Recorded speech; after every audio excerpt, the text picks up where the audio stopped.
Hello friends, welcome to civil services classes. और ये vision magazine की मार्च की मंथली जो मैगज़ीन और 2026 की है, उसमें हम लोगों ने पॉलिटी इंटरनेशनल रिलेशन कवर कर लिया है। थर्ड हम लोग आज स्टार्ट करेंगे साइंस एंड टेक। तो गाइज, अपने चैनल को लाइक, सब्सक्राइब और शेयर कर दो। और बिना टाइम वेस्ट किए स्टार्ट करते हैं हम लोग साइंस एंड टेक। तो साइंस एंड टेक विज़न का बहुत ज़्यादा इंपॉर्टेंट है। इसमें मतलब प्री और मेंस दोनों के लिए हम लोग करेंगे। तो प्री प्लस मेंस दोनों का इसमें होगा कवरेज अच्छा खासा। और मैं बताऊंगा अभी 71st पीपीएससी में इससे क्वेश्चंस भी आया था। तो first topic, data centres. Basically data centres क्यों न्यूज़ में है? क्योंकि डेटा सेंटर्स की बात अभी एआई मिशन चल रहा है ना। एआई इम्पैक्ट समिट भी हुआ है। तो डेटा सेंटर अभी ग्लोबली बहुत ज़्यादा मतलब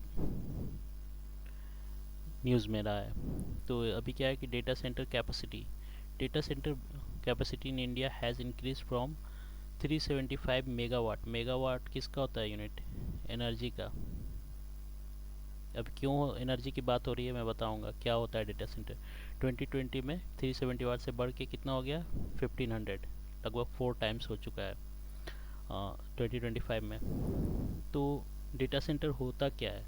data center is a dedicated secure space within a centralized location where computing and networking equipment is concentrated for the purpose of collecting, storing, processing, distributing और allowing access to large amounts of data। अब आप क्या होता है, जैसे suppose करो मैं बताता हूँ डेटा सेंटर होता क्या है। आपने सुना होगा यूएस कैलिफोर्निया में, है ना, कैलिफोर्निया में जितने टेक जायंट हैं कैलिफोर्निया, टेक जायंट कौन? टेक जायंट जैसे मेटा हो गया, जो पहले फेसबुक के नाम से था, मेटा, गूगल, ये सब का क्या है? सैन फ्रांसिस्को वगैरह में, यूएस में, मतलब सबका क्या है? इनका डेटा सेंटर होता है। डेटा सेंटर होता क्या है? एक सेंट्रलाइज्ड स्पेस होता है, ठीक है ना, फिजिकल होता है ये। इसमें क्या होते हैं? बहुत बड़े बड़े प्रोसेसर्स रखे होते हैं। जो भी हम लोग यूज़ करते हैं, है ना, जो भी आप यूज़ कर रहे हो, सपोज़ कर लो आपने अपने पीसी पे, लैपटॉप पे सर्च मारा, आपने यूज़र नेम, है ना, यूज़र नेम लॉगिन किया। यूज़र नेम इस तरह से रहता है ना इंटरफेस। यहाँ पे मान लो सपोज़ करो यहाँ पे आपने लॉगिन किया। किस पे कर रहे हो आप? मेटा पे कर रहे हो या इंस्टा पे कर रहे हो, व्हाट्सअप पे कर रहे हो, कुछ लॉगिन और पासवर्ड देते हो। तो ये क्या है? ये या इनक्रिप्टेड फॉर्म में होता है। तो ये आपने जो भी डेटा इसमें डाला, ये कहाँ सेव होता है? ये सेव होता है यहाँ से, आपको जाता है ये उसी में जाता है। किसके थ्रू? नेटवर्किंग के थ्रू। सर्वर जाता है, सर्वर होता है यहाँ पे, है ना, सर्वर होता है। एक क्लाइंट साइड हमारा हो गया, एक होता है ये सर्वर हो गया, ठीक है। तो ये क्या है यहाँ पे? ये आपको, आपने लॉगिन डाला, पासवर्ड डाला, ये यहाँ पे आपके नाम से इसमें एक डेटा स्टोरेज होगा यहाँ पे, है ना। लोग अब यहाँ पे क्या है, वो उस सर्वर, जैसे किस पे मारा तो facebook.com, इसका एक अपना सर्वर बना होगा, है ना, ये सर्वर बना होगा। तो यही सर्वर जो होता है ये पूरा कहाँ होता है? डेटा सेंटर में। ये यहाँ से आपने रिट्रीव किया, डाला लॉगिन और पासवर्ड, मान लो कुछ फलाना फलाना @.com और पासवर्ड 1234, यहाँ पे जाके चेक किया, उसके बाद आपको रिस्पॉन्स मिला। तो आप यहाँ पे क्या देखते हो अपना? फिर आपका लॉगिन पेज के बाद कहाँ आ जाते हो? आप आ जाते हो अपने होम पेज पे। तो ये डेटा सेंटर होता है। ये बहुत ज़्यादा मतलब बड़ा बड़ा होता है, सर्वर्स बहुत सारे कंटिन्यूसली, ये 24 आवर्स जो है ना, 24/7 ये चलता रहता है। तो इसको चलाने के लिए लार्ज अमाउंट में हमें क्या चाहिए होता है? एनर्जी की रिक्वायरमेंट्स होती है। लार्ज अमाउंट में एनर्जी की रिक्वायरमेंट्स होती है। साथ में इसको बहुत ज़्यादा, अब एनर्जी है, सर चल रहा है तो सर्किट होगा, इसमें सब प्रोसेसर्स वगैरह होते हैं, बहुत हाई प्रोसेसर होता है, हाई प्रोसेसर, मतलब सुपर कंप्यूटिंग की तरह एकदम फास्ट होता रहता है ये। तो इसको, ये बहुत ज़्यादा क्या होता है, हॉट होता है। तो इसको ठंडा करने के लिए हमें क्या चाहिए, पानी की भी बहुत ज़्यादा ज़रूरत होती है कोल्ड करने के लिए। तो इसलिए हम कहते हैं ना कि आप जितना ज़्यादा, अगर जैसे कोई चीज़ देख रहे हो आप वीडियो, तो जितना ज़्यादा आप ये कर रहे हो समझ लो, उतना ज़्यादा वहाँ पे क्या हो रहा है, डेटा सेंटर में पानी के रिक्वायरमेंट्स है। मतलब जितना ज़्यादा डेटा आप यूज़ कर रहे हो, उतना ज़्यादा डेटा सेंटर्स में पानी, उसको ठंडा करने के लिए, वो जो सर्वर होता है उसको ठंडा करने के लिए क्या चाहिए होता है, पानी। अभी बताऊंगा मैं कितना रिक्वायरमेंट होता है। तो इसलिए ये एक इशू भी है, इन्वायरमेंटल इशू भी है, इन्वायरमेंटल इशू भी है डेटा सेंटर्स। ठीक है, अब समझ में आ गया डेटा सेंटर्स होता है क्या। एक सेंट्रलाइज्ड, मतलब फिजिकल होता है, जहाँ पे सब क्या काम क्या होता है, कंप्यूटिंग होता है, प्रोसेसिंग हो रहा है, स्टोरेज हो रहा है, और फिर जो भी प्रोसेस सब यहाँ पे होता है डेटा सेंटर में। तो इस तरह से पता चल गया डेटा सेंटर्स होता क्या है। ठीक है, तो ये बहुत मतलब इंडिया में भी क्या एआई मिशन पे बात हो रही है, तो उसके लिए हमें क्या डेटा सेंटर्स बनाना होगा। जैसे अभी रिसेंटली गूगल ने बोला है कि रिसेंटली आंध्र प्रदेश में बजट में, मतलब वो आंध्र प्रदेश में लगभग 15 बिलियन यूएस डॉलर इन्वेस्ट करेगा डेटा सेंटर पर। आंध्र प्रदेश, तमिलनाडु, ये सब में बनने जा रहा है data centres. India AI mission के थ्रू भी बहुत 10,000 करोड़ लगभग बात हुई है कि डेटा सेंटर्स पे खर्च किया जाएगा। तो डेटा सेंटर्स समझ में आ गया क्या होता है। उसके बाद हम लोग कितने टाइप्स का होता है। एक तो होता है सिंपल आपका इंटरप्राइज डेटा सेंटर, जो कि अपने प्रॉपर्टी में अपना यूज़ कर रहा हूँ, सिंपल बिल्ड किया, ऑन किया, ऑपरेटेड बाय सिंगल ऑर्गेनाइजेशन। एक सिंगल ऑर्गेनाइजेशन है अपना, कोई जैसे इंडियन गवर्नमेंट है, org.in, इंडिया, इंडियन सिस्टम कुछ है, तो ये इसका एक अपना लोकलाइज्ड हो जाता है। तो उसको बोले इंटरनल इंड यूज़र्स के लिए होता है। तो इंटरप्राइज वगैरह, कंपनी वगैरह हो गई, जो भी छोटे ऑर्गेनाइजेशन हो गए उनके लिए। दूसरा होता है मैनेज सर्विसेज एंड कॉलोनाइज, एक थर्ड पार्टी प्रोवाइड करता है। ये जैसे बड़े बड़े होते हैं, जैसे AWS हो गया, अमेजन का वेब सर्विसेज प्रोवाइड करता है, गूगल का भी होता है, एजोर वगैरह, माइक्रोसॉफ्ट का हो गया। ये सब अपना डेटा सेंटर्स अपना बनाया रखा है। थर्ड पार्टी, इसमें क्या होता है, मल्टीपल ऑर्गेनाइजेशन, 8, 10, 15, 20, 50 कंपनी जो है यहाँ पे अपना डेटा सेंटर्स रखे हुए हैं। ठीक है, लीज किए, मतलब हायर करके अपना पैसा दे रहे हैं और यूज़ कर रहे हैं। ठीक है, पावर, कूलिंग एंड सिक्योरिटी सब कुछ प्रोवाइड होता है। उसके बाद क्या होता है, हाइपर स्केल डेटा सेंटर्स। ये बहुत ज़्यादा, जैसे जितने टेक जायंट्स हैं सबका अपना क्या है, बड़ा बड़ा कितने करोड़, मतलब चंक्स ऑफ डेटा होंगे, लार्ज अमाउंट ऑफ डेटा, वो क्या होता है, हाइपर स्केल डेटा सेंटर्स में होता है। उसके बाद edge data centre, small level पे मॉड्यूलर जो फैसिलिटीज़ होता है, located closer to the end user, उसको बोलते हैं data centre, edge of network. तो ये स्मॉल लेवल पे होता है। अब इंडिया का स्टेटस क्या है, तो इंडिया का स्टेटस देखते हैं यहाँ पे। डेटा सेंटर कैपेसिटी बोला गया कि 2030 तक 4 टाइम्स करना है, 4 to 5 टाइम्स करना है 2030 तक। डेटा सेंटर मार्केट में expected to increase from $4.5 billion 2023 से, हमको कितना करना है, $11.6 बिलियन, मतलब लगभग 4 to 5 टाइम्स हो रहा है। ठीक है, 2032 तक करना है। उसके बाद क्या है देखो, अब इसमें क्या है, गवर्नमेंट फैसिलिटीज़ प्रोवाइड होगी, factor facilitating growth of data centre. जाहिर सी बात है, गवर्नमेंट क्या टैक्स इंसेंटिव वगैरह देता होगा। तो टैक्स हॉलीडे टिल 2047 तक, मतलब भाई इन्वेस्ट करो यहाँ पे इंडिया में और डेटा सेंटर इस्टेब्लिश करो, आपको tax holiday for eligible foreign companies providing cloud services to customers globally using data centre services from India. India से होगा, ठीक है ना, इंडिया में डेटा सेंटर्स बन जाएगा तो फिर उसको ग्लोबली यूज़ करेंगे कस्टमर्स। सेफ हार्बर क्या है, 15% on cost where the India data set related of the enhancing. अब क्या India AI mission 1000 crore approx, ये 1000 करोड़ लगभग क्या है। इंडिया सेमीकंडक्टर मिशन 2, या ISM2 पढ़ेंगे, ATMPS, असेंबल टेस्टिंग प्रोसेसिंग और सेमीकंडक्टर का यूज़ करते हैं, ATMPS। ठीक है, ये सब ये पढ़ेंगे हम लोग। ISM2 बहुत इंपॉर्टेंट था। तो इलेक्ट्रॉनिक्स कंपोनेंट्स हो रहा है, infrastructure status for data centers ही होता है, सब तो ठीक है। अब DPDP, इसमें क्या है, डेटा लोकलाइजेशन के लिए। भाई ये बात हो क्यों हो रही है डेटा सेंटर्स की, क्योंकि जो टेक जान से हमारे यहाँ से डेटा ले जाकर कहाँ यूज़ करते हैं, अपने यहाँ का डेटा उठा के इंडिया का डेटा, हमारा कहाँ सब डेटा रखा हुआ है, US में। तो अब नहीं करना है कि भैया इंडिया को लोकलाइज बनाना है, हमको डेटा लोकलाइजेशन करना है।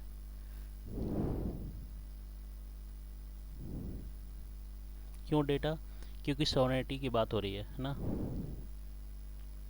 सॉवरेनिटी की बात हो रही है कि हमारा डेटा क्या है, हमारे अपने कंट्री के पास रहेगा, ताकि हम लोग उसका जिस तरह दूसरा कंट्री उसका यूज़ ना करे, बल्कि इंडिया खुद उसका यूज़ करे ज़रूरत पड़ने पे हम लोग खुद। इसलिए डेटा लोकलाइजेशन की बात हो रही है। ये सब आता है, डीपीडीपी एक्ट भी हो गया आपका।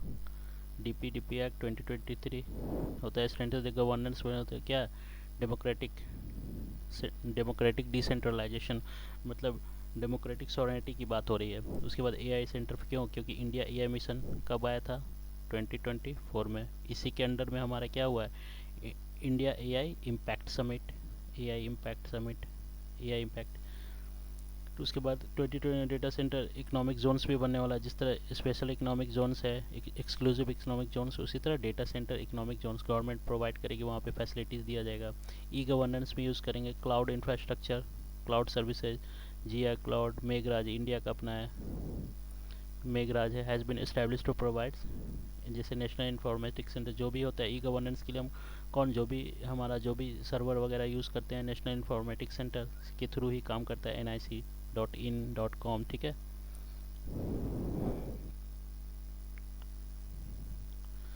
तो इस तरह से हो रहा है, ये सब है कि आधार, अब देखो कितना है फाउंडेशन डिजिटल, आधार के ही कितने डेटा है, सपोर्टिंग ओवर 1.36 बिलियन यूज़र्स है, ठीक है, इतने यूज़र्स है, तो उनका सबका क्या, फिर यूपीआई वगैरह यूज़ कर रहे हैं हम लोग, तो उसके लिए एक open network for digital commerce हमारा बना है, जो कि पूरे रोबस्ट डेटा सेंटर्स का यूज़ कर सके।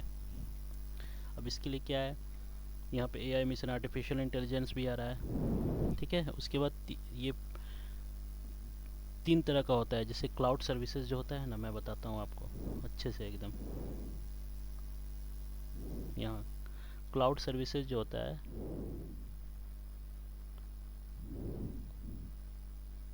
जैसे अभी आप देखोगे जीमेल वगैरह बनाते हो तो आपको वहाँ पे बोलता है कि 15 GB का डेट आपको स्टोरेज देता है ना।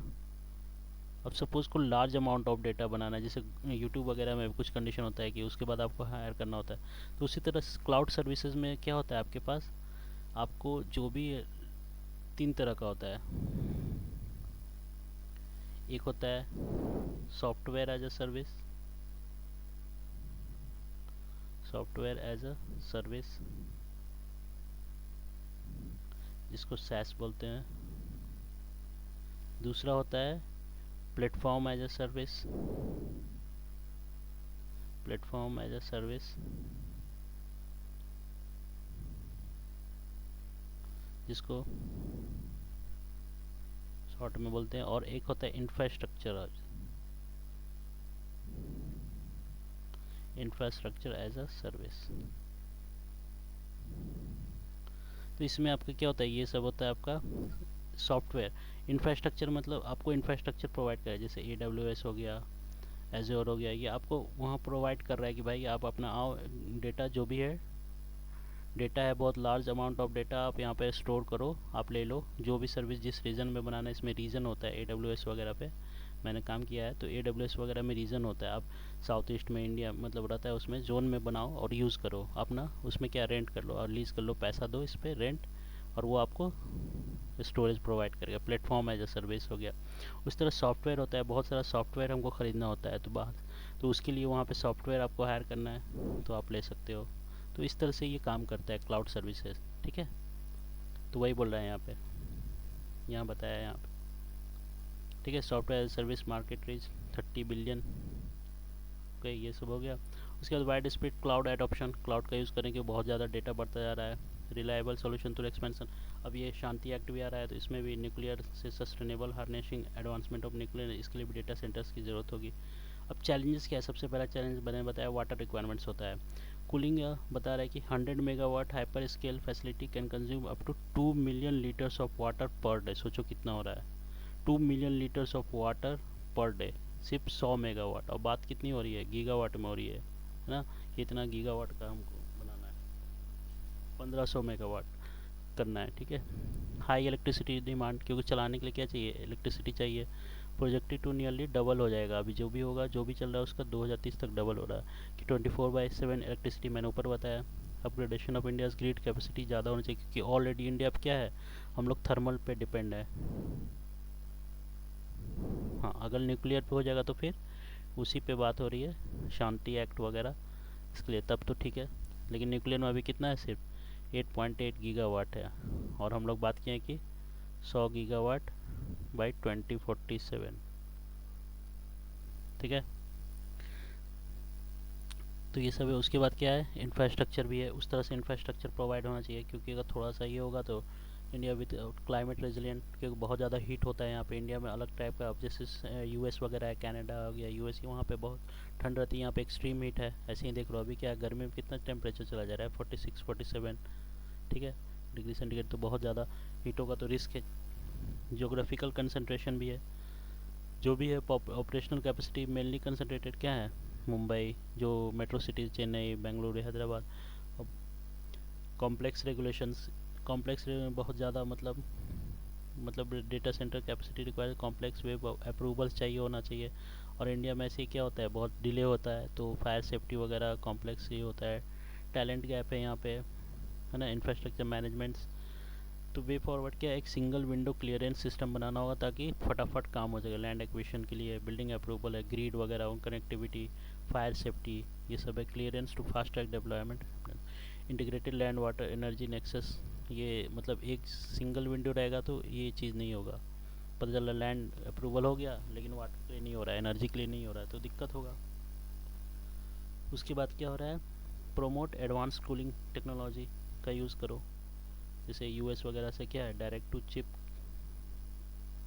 ये सब direct to chip cooling, direct dielectric plate cooling, ठीक है ना, immersion cooling, significant reduce water and power usage. The government mandatory gains standards होता है। The government can promote global certification like LEED हो गया, leadership in energy and environment design, ये सब हो गया। यूनिवर्सिटीज़, एकेडमिशियन और इंडस्ट्री दोनों को कोलैबोरेट कर दो, तभी तो होगा रिसर्च एंड डेवलपमेंट। और रिसर्च एंड डेवलपमेंट होगा तो यहीं के इंजीनियर्स वगैरह होंगे, यहाँ साइंटिस्ट वगैरह, डेटा सेंटर इंजीनियर्स, वो ज़्यादा स्पेशलाइज्ड होंगे। तो ठीक है, इस तरह से। नेक्स्ट हम लोग का टॉपिक है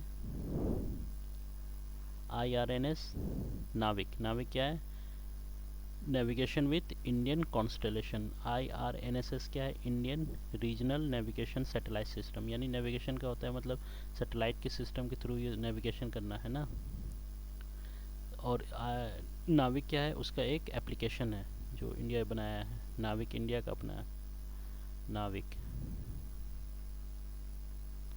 navigation with Indian constellation has suffered a major setback after the last atomic clock on board the IRNSS stopped functioning। ये फंक्शनिंग स्टॉप कर दिया था। अब देखते हैं आगे है क्या ये।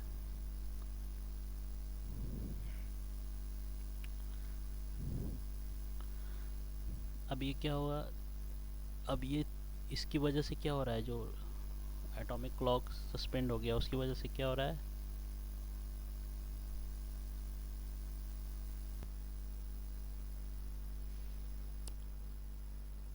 This lives only 3 satellites. अब क्या है, 3 सैटेलाइट्स बने, IRNS 1B, 1L and NVS-0 navigation satellite, NVS-01 of the Navik constellation capable of providing PNT position मतलब उसका कहाँ पे सिचुएशन है, navigation and timing.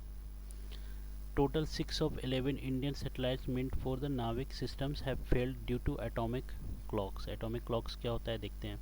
At least 4 satellites with operational atomic clocks are required for the Navik। अभी 3 ही बचा है, लेकिन कम से कम कितना चाहिए, पूछ सकता है आपको कितना चाहिए, 4 सैटेलाइट चाहिए, लेकिन यहाँ पे क्या 3 ही बचा है, तो ये मतलब प्रॉब्लम होगा, जाहिर सी बात है। एटॉमिक क्लॉक क्या होता है, high precision time keeping devices that you, मतलब नैनो सेकेंड में एकदम काम करे इस तरह से। मतलब microwave that utilize the microwave transition of atoms to measure time with exceptional accuracy.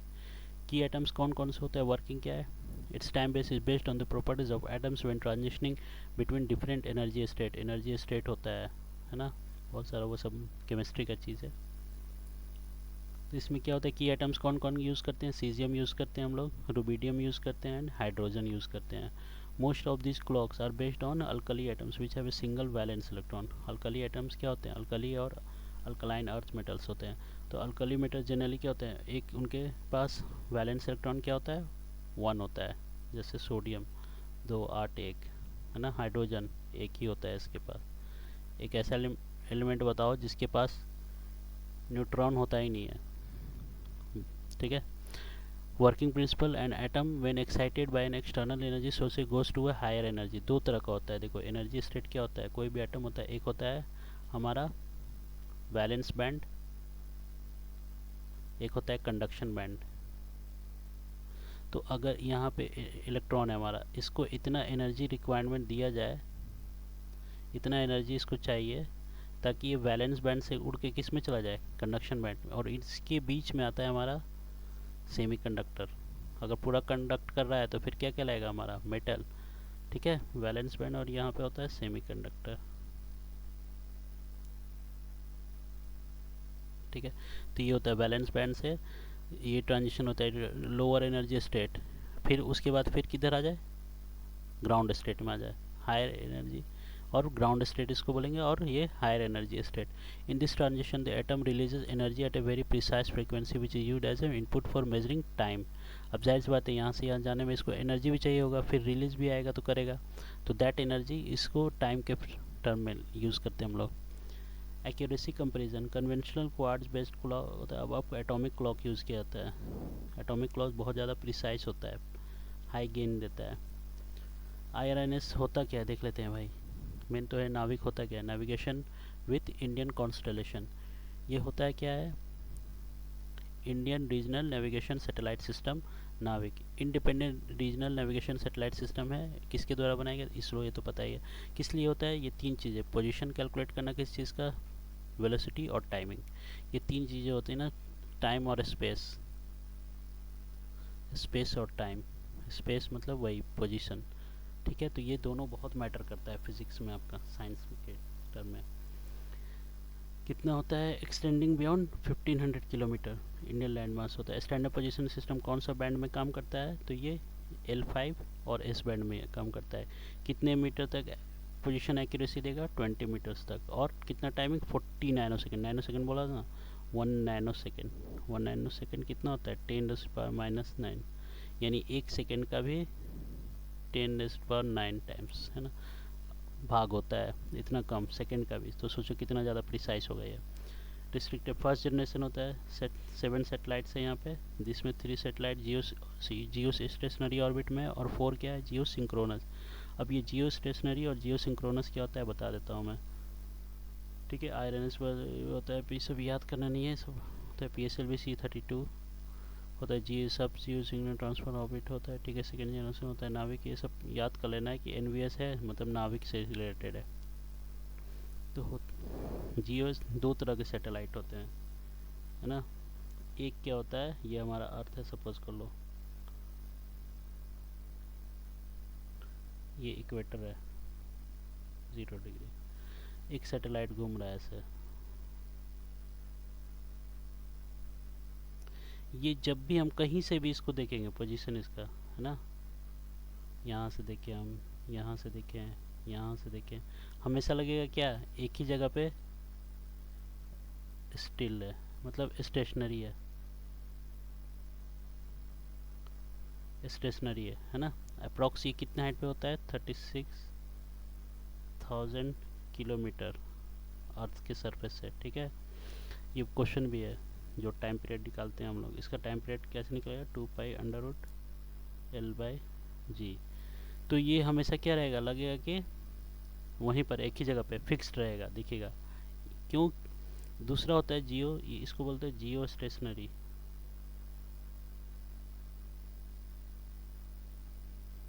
दूसरा होता है जियो सिंक्रोनस।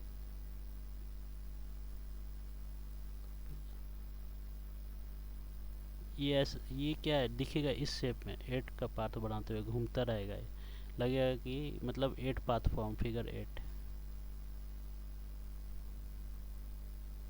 फिगर 8। ये क्या होता है आपका, जियो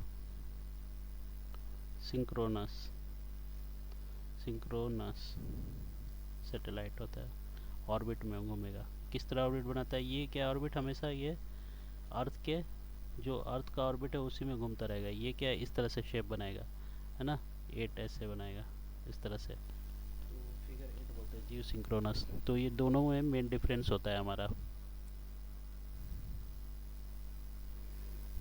और भी बेसिक कुछ होता है डिफरेंस, बट इतना ज़रूरत नहीं, बस याद रख लेना है। ठीक है, नेक्स्ट। अब नाविक में मेन क्या सिग्निफिकेंस क्या है, तो सिग्निफिकेंस स्ट्रेटेजिक इंडिपेंडेंस है। हम लोग क्या है, यूएस का पहले यूज़ करते थे हम लोग जीपीएस, लेकिन अब क्या है, इंडिया अपना खुद का बना लिया नाविक फोर्सेज इंडिया बैक। कारगिल वार वगैरह में यूएस ने डिनाई किया था कि यूज़ करो, यूज़ जीपीएस का नहीं, तो उसके लिए हमने क्या किया, खुद से अपना बना लिए। 1999 में जो कारगिल वार हुआ था उसने यूएस में हमको अपना, मतलब इंडिया को अपना यूज़ नहीं करने दिया था जीपीएस, तो इसलिए हम लोगों ने बना लिया अपना। नेशनल सिक्योरिटी के लिए भी इम्पोर्टेंट है, सर्विलांस के लिए, बॉर्डर वगैरह पे, इंफ्रास्ट्रक्चर सपोर्ट, ट्रेन से इक्विप्ड होते हैं, इसका यूज़ करते हैं नाविक का। जो भी इंटरऑपरेबिलिटी है, जीएनएसएस, जीपीएस वगैरह यूज़। ठीक है, अब चैलेंजेस क्या है, पुअर लॉन्च रेट है, सही से नहीं होता है, डिटोराइट करता है, faster can be replay, PNT position, navigation और टाइमिंग ये उतना सही नहीं है। ऑर्गेनाइजेशन ओवर एक्सटेंशन होता है। National space law forces ISRO to act both है, इसरो का क्या काम है, बहुत काम दे देता है कि डिज़ाइन भी करो और ऑपरेट भी करो, तो अलग बनाना, जबकि ये इशू चलता रहता है कि भाई इसरो का काम रहेगा या तो डिज़ाइन करना है या तो ऑपरेट करना है, एक अलग बॉडी बनाओ उसको दो। लैक ऑफ मैनेजमेंट बॉडी, ये सब हो गया, इनकम्पेटिबिलिटी है। ठीक है, यहाँ पे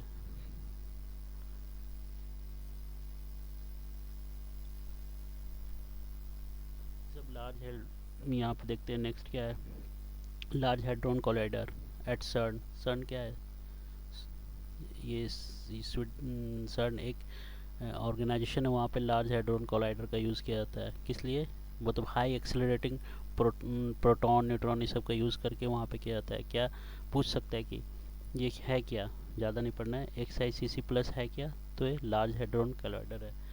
80th पार्टिकल डिस्कवरी एक नया पड़ा है, पहले को बहुत सारे न्यू, जैसे हिग्स बोसॉन भी था, हिग्स बोसॉन आया था,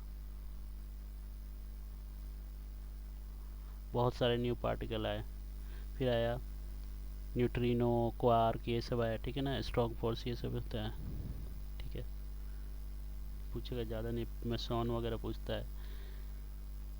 क्वार्क्स क्या होता है, there are fundamental building blocks of atom come in 6 pairs में, up down charm strange, top and bottom. Quarks are responding combination never occur in a free state. ये जैसे यूपीएससी वगैरह के लिए हो गया, इतना तो नहीं पूछेगा। मेसॉन्स होता है, ब्रायोन्स होते हैं। मेसॉन्स में क्या होता है, पायोन्स एंड केओन्स, प्रोटॉन्स और न्यूट्रॉन्स को बोलते हैं हम लोग ब्रायोन्स। कॉम्बिनेशन ऑफ 3 क्वार्क्स, मतलब यही सब का यूज़ होता है। लार्ज हेड्रोन कोलाइडर क्या होता है, world's largest and most powerful particle accelerator बताया, which operates in a tunnel, मतलब एक टनल में बना, बहुत ज़्यादा 100 मीटर्स का है। सर्न यूरोपियन ऑर्गेनाइजेशन फॉर न्यूक्लियर के लिए बना हुआ है। स्ट्रक्चर क्या है, 27 kilometre ring of super conducting magnet, आप लोग नेट पे सर्च मारना LHC, LHC सर्न मिल जाएगा। टू बहुत दिखेगा, गजब टाइप, प्रोटॉन्स और न्यूट्रॉन हाई एक्सलेरेट किया जाता है। यहाँ बताया मैंने 2012 में हिग्स बोसॉन, एक्सोटिक हार्डॉन्स, ये सब। सन क्या है, तो 1954 में बना, India is an associate member है, बस इतना ही जानना है। ये पूछ सकता है कि एक्सआई ये क्या है, न्यूज़ में रहा XICC प्लस क्या है, लार्ज हेड्रोन कोलाइडर है, पार्टिकल न्यू पार्टिकल।